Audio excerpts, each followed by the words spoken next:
Under the loose sail floodlights, the title fight took on a brutal clarity. Lando Norris arrived in Qatar as the favorite, 396 points to Oscar Piastri's 374 and Max Verstappen's 371, with one simple scenario. If Norris finished ahead of both rivals on Sunday, he could seal his maiden World Championship before Abu Dhabi. On paper, everything leaned his way. The strongest car, a circuit where overtaking is almost impossible, and a history that said every winner here had started from pole.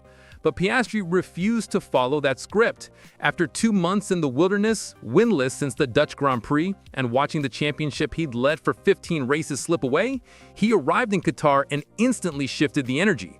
Fastest in FP1, sprint shootout pole, sprint victory. The gap to Norris cut from 24 to 22 points, and just as the most important qualifying of his career approached, Piastri looked like the driver he'd been at his peak. And if you're joining this story now, stick around, because it only gets better from here. Q1 confirmed the tension. Carlos Sainz set the first time, but once the track evolved, both McLarens came alive. Piastri, last to set a lap, fired in a 120.7 to go fastest, while Norris, 7/10 off after a moment at turn 7, barely scraped into the top 10. Chaos unfolded behind them. Hülkenberg stranded, Ocon losing a lap for track limits, Lewis Hamilton eliminated in Q1 for a second straight weekend. In Q2, the pressure spiked. Piastri set a 119.6. Norris answered, only to have his lap deleted for turn 10. With 4 minutes remaining, the championship leader had no time on the board. Under pressure, on fresh softs, he delivered a 119.8, 2/10 shy of Piastri, but enough to survive. Yet the real story wasn't on the timing sheets. It was in the fast corners where Piastri kept finding grip Norris couldn't match. By Q3, the duel had sharpened to a blade. Norris opened with a 119.495 for provisional pole. Piastri followed just 0.035 behind before the red flag halted everything due to gravel and debris from Leclerc and Sainz. When the session resumed, it all came down to one final shot. Engines cooled, tires cooled, nerves didn't. Norris left the pits first, but turn 2 ended his hopes. Adrift wide, apex missed, lap abandoned. He knew instantly what he'd thrown away. Piastri behind him, aware of the opening, delivered the lap of his life. Purple Sector 1, Purple Sector 2, and across the line in 119.387, pole position by 0.108 seconds and a new track record. When they climbed out of their cars, the silence between the two McLarens said everything. Norris, still helmet on, walked toward Piastri. Oscar asked the question the whole paddock had been asking: what happened? Norris admitted it plainly: oversteer, aborted lap, nothing to complain about. And he knew Qatar's truth.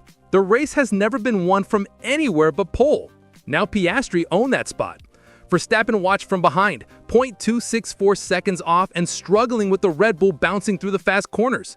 We're still quite far off. It's not amazing, he admitted. Meanwhile, Piastri repeated calmly, only minor tweaks. If it ain't broke, don't fix it. 6 poles this season, a sprint win only hours earlier, and now the Grand Prix pole that could decide the championship. Telemetry exposed exactly why. At the start of the lap, the McLarens were virtually identical. Norris even held the tiniest advantage by turn 3. But then came turns 4 and 5, where Piastri found the grip that changed everything. He got on the throttle earlier exiting turn 4 and carried that momentum into turn 5, gaining nearly 2/10 instantly. Norris fought back at turn 10 with a cleaner apex, trimming the gap.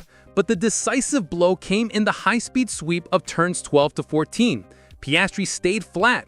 Norris lifted. That confidence rebuilt Oscar's margin and sealed the lap. And because Norris had aborted his second attempt, he never accessed the extra grip the track was offering. Piastri crossed the line with a lap that was more than a time. It was momentum shifting in real time. While McLaren fought its internal war, Verstappen endured a quiet collapse. Qatar was supposed to be his counterattack after Las Vegas. Instead, the RB21 betrayed him. Every time I'm off the throttle, the car is jumping a lot, he radioed. Later, the clipping out of turn 6 is a disaster. Telemetry confirmed the misery. Competitive in the slow sections, losing chunks everywhere the car should have been the strongest. Red Bull tried different warm-up approaches, setup tweaks, nothing stopped the bouncing. His third place, .264 off pole, was the maximum the car would give. In the standings, Norris at 396, Piastri at 374, and Verstappen at 371, he needed chaos between the McLarens. Instead, they locked the front row. And if you're enjoying this fight, you might want to stick around, because the final stretch of this championship is absolutely wild. By Saturday night, Qatar had become a pressure chamber. Piastri carried the weight of a simple equation: win or the title fight ends.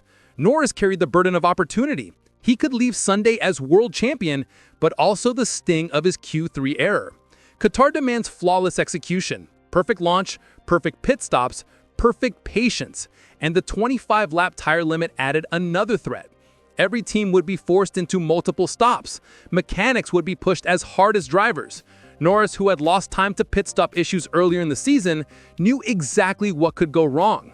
Verstappen, stuck in a car that couldn't keep up, could only hope the race delivered the unpredictability qualifying hadn't. Even midfield chaos added to the sense of fragility. Hamilton out in Q1, gravel delays, Sainz's tire tape causing a red flag, Leclerc spinning.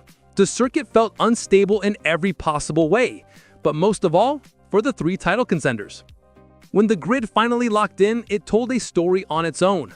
Piastri and Norris on the front row, not as equals, but as rivals whose arcs had crossed at the worst possible moment for one of them. Verstappen sat behind, frustrated but dangerous. Russell lined up fourth with steering complaints. Behind him, 18-year-old rookie Kimi Antonelli stunned with P5, and Isaac Hadjar impressed again with P6. Then the veterans, Sainz, Alonso, Gasly, Leclerc, closing out the top 10. Every driver behind them had endured some form of setback. Leclerc's early tire usage, Hamilton's Q1 disaster, Tsunoda and Stroll's eliminations, Ocon's deleted lap, Behrman and Bortoleto missing the cut. Yet all of it pointed to the same truth. Qatar was punishing mistakes big and small, and Sunday would be even harsher. As night fell fully over Lusail, the paddock quieted in a way that felt unnatural. Piastri moved through the garage with a calm intensity. He'd taken sprint pole, sprint victory, restored his confidence, and now had the most important pole of his career. It will be a tough race, he kept repeating, almost reassuring himself as much as anyone else. Norris carried a lighter exterior, but inside, he knew this was his chance. His turn to mistake lingered, his first opportunity for pole gone, and now the championship required him to do something he had never done: win from second on the grid. Verstappen didn't bother hiding his frustration. His hope rested on chaos, on something unexpected breaking open the race. The 25-lap tire rule meant every team would face at least 2 stops. A single error could detonate the title fight. And as the desert cooled, one reality became impossible to ignore. Piastri had to win, Norris had to defend, Verstappen had to hope. Qualifying had reshaped the landscape. Sunday would write the ending. And if you've made it this far, stay with us, because the start will change everything.